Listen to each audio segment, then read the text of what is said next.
Bomb hurled at the Viceroy.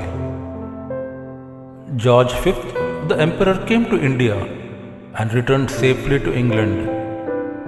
Then was the vow taken by Vanchinathan Iyer and mentioned in his declaration just an empty declaration?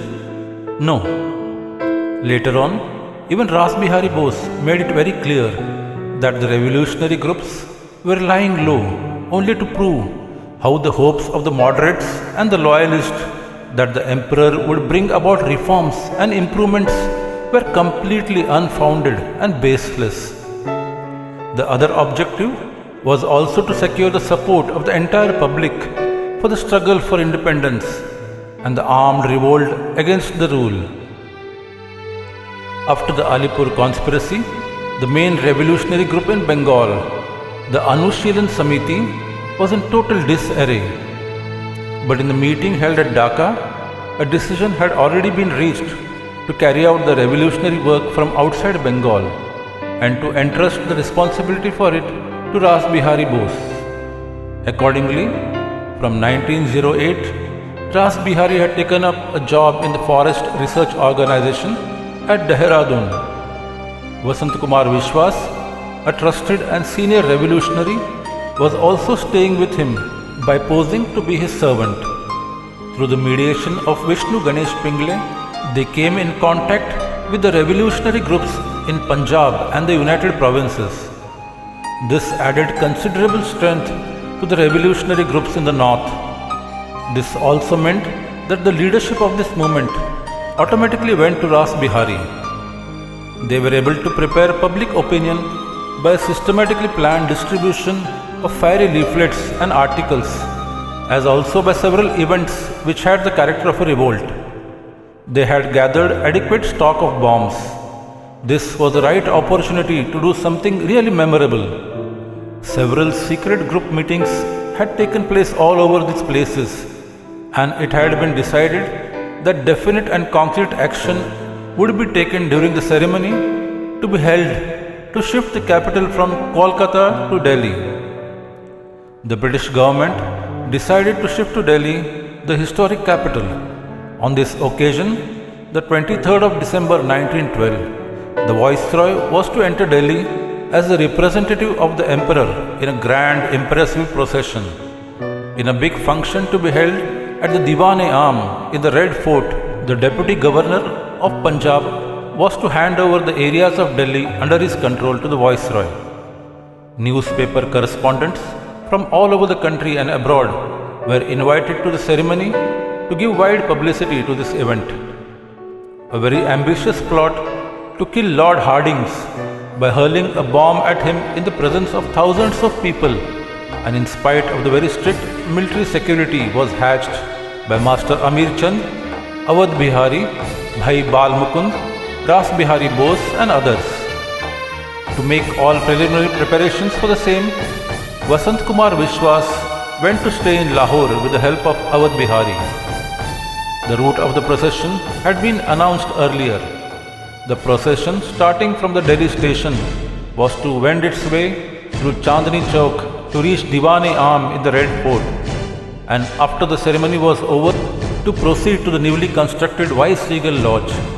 Efforts were on to find out the most suitable place to strike. Master Amir Chand and Ras Bihari Babu went around the area several times and selected the neighborhood of Chandni Chowk to strike. This place was historically important and also provided the right situation to make the attack. Several buildings are crowded all along the two sides of this mile-long 75 feet wide road from the clock tower to the Lahori gate of the Red Fort.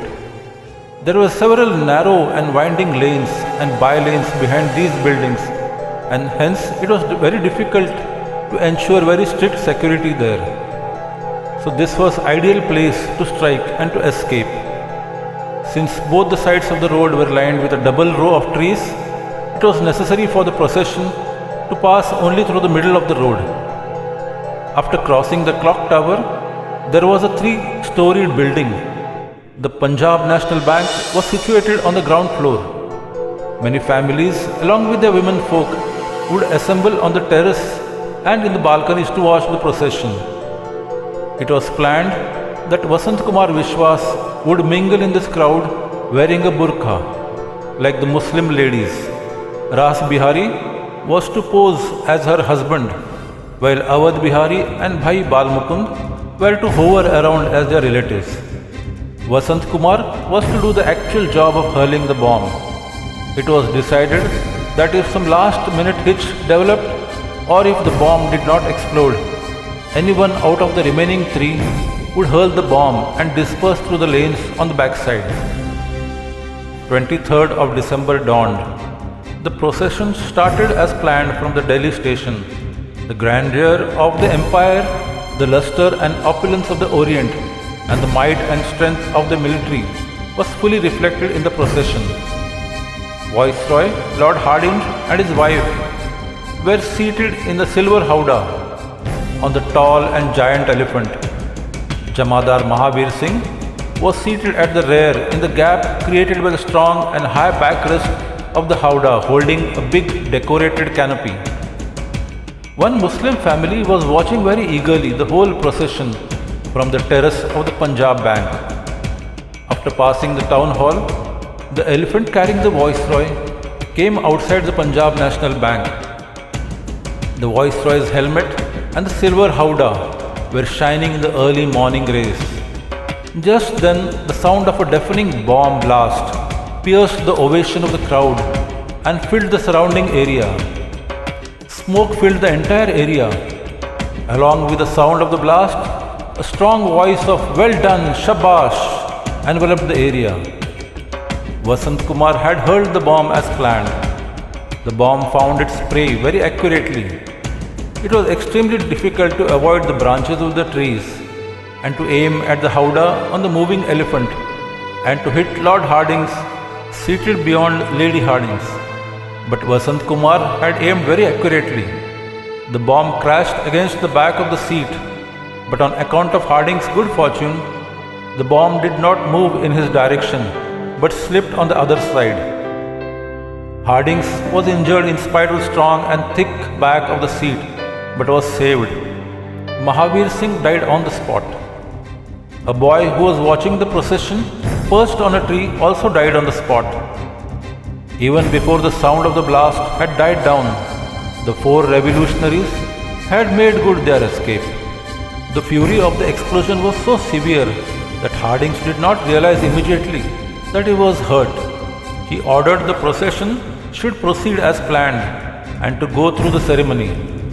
Then he fainted and collapsed. He was taken down from the elephant and taken to the hospital in a car. The procession moved along as planned. The bomb blast had the desired repercussion. There was shock all over the world that such an attack came to be made openly on the emperor's representative. The courage, daring, and the planning of the Indian revolutionaries began to be talked all over. The government was stunned but did not rest. The chief investigating officer of the Government of India, Charles Cleveland, personally took over the investigation. There were searches in Kolkata, Chennai, Delhi, Mumbai, Nasik, Dehradun, and many other places. Many persons were taken into custody, but they had to be released for want of evidence against them. In all this confusion, Ras Bihari managed to reach Dehradun, Awadh Bihari and Vasant Kumar to Lahore, and Bhai Balmukund to Jodhpur safely.